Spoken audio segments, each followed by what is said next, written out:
Vývojári ďalšej apky berú dáta priamo od našich kamošov zo SHMU a používajú model Aladin.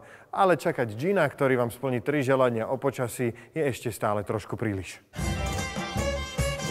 Inak, prečo ešte stále nikto nevymyslel apku, ktorá je jednak budík a jednak ti zahrá pesničku, ktorá je zároveň predpovedou počasia?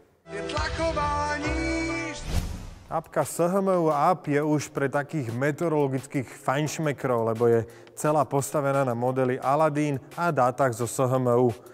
Nájdete tu tie obvyklé grafy, v ktorých sa bežne nevyznáte na veľkých počítačoch, tak teraz sa v nich môžete bežne nevyznať na menšej obrazovke, čiže je tu meteogram do 3 dní, do 10 dní a všetky tie veci, ktoré poznáte zo stránok SHMU. Takisto tu nájdete radarové informácie, ktoré ale nie sú jak tie z amerických radarov, ale tieto sú priamo zo Slovenska, priamo z našich meteorologických staníc, takže by mali byť teoreticky lepšie.